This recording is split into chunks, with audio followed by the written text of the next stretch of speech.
Clifton R. Breckinridge. Clifton Rodes Breckinridge, November 22, 1846, December 3, 1932, was a Democratic alderman, congressman, diplomat, businessman, and veteran of the Confederate Army and Navy. He was a member of the prominent Breckinridge family, the son of Vice President of the United States and Confederate General John C. Breckinridge, and the great-grandson of U.S. Senator and Attorney General of the United States John Breckinridge. Early life. Born near Lexington, Kentucky, the son of John Cable and Mary Cyrene Birch Breckinridge, Breckinridge attended rural schools in his hometown as a child.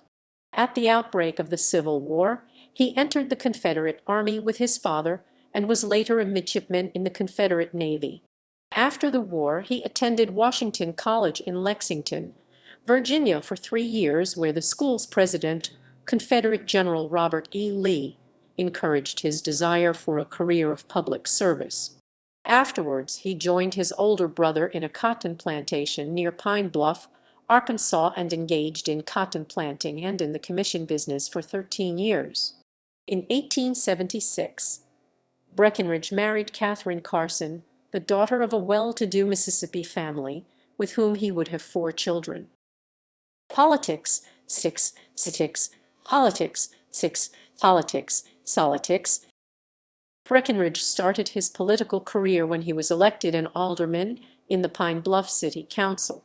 He was later elected a Democrat to the United States House of Representatives in 1882, taking seat in 1883.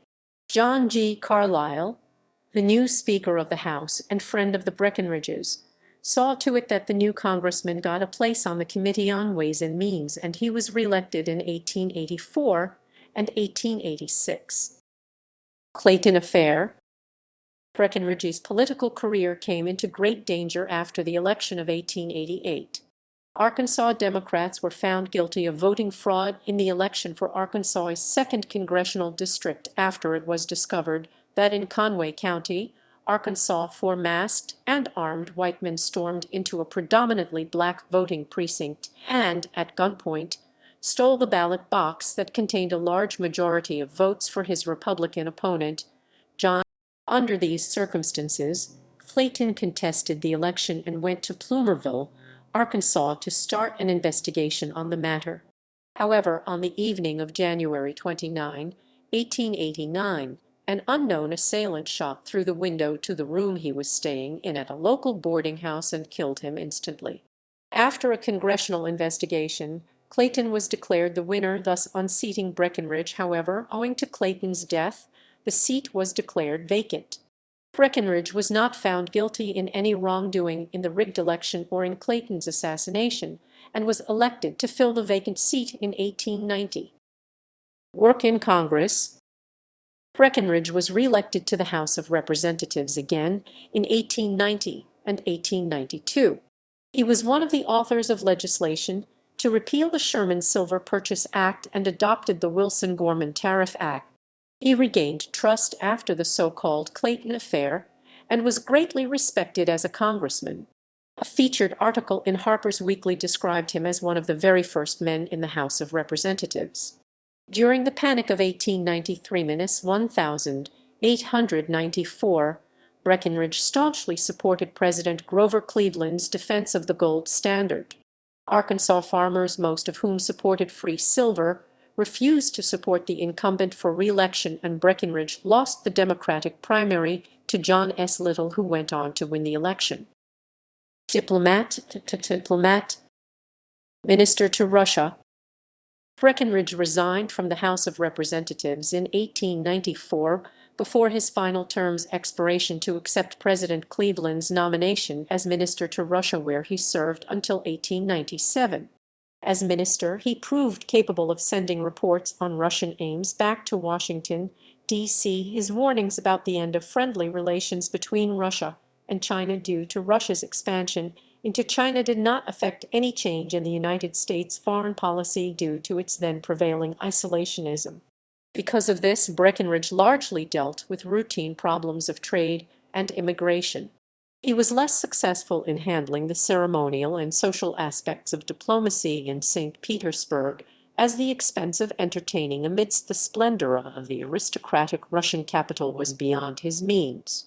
This was particularly true during the rich festivities that marked the coronation of Tsar Nicholas Roman II and Empress Alexandra Fyodorovna in 1896. To his chagrin at the coronation, Breckinridge had to wear ceremonial knee breeches required by protocol.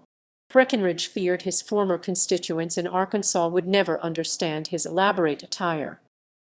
Dawes Commission. After William McKinley, a former colleague of his from the House Ways and Means Committee, took office as president in 1897, McKinley replaced Breckinridge with Republican Ethan Allen Hitchcock. However, in 1900, McKinley appointed him to a position on the Dawes Commission to the 5 civilized tribes in Indian Territory. Given the responsibility of distributing individual allotments of tribal land to the Cherokee, Breckinridge and other commissioners were charged with fraudulently acquiring Indian lands in 1903. An investigation handled by the Department of Justice cleared Breckinridge of illegal actions, and he left the commission in 1905. Later life and death. After resigning from the Dawes Commission, Breckinridge founded the Arkansas Valley Trust Company in Fort Smith, Arkansas, which he served as president of until 1914.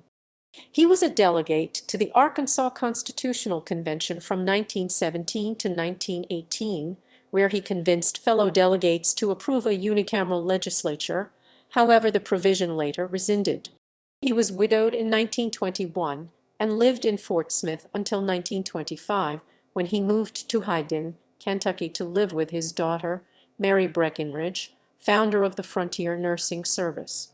At first they lived in the first midwife clinic with the nurses while the big log cabin was being built in Wendover. Clifton looked after the horses for the first Frontier nurses. He died in Wendover on December 3, 1932, at age 86. He was interred at Lexington Cemetery among several members of his family, including his wife and children. His Fort Smith house is listed on the National Register of Historic Places.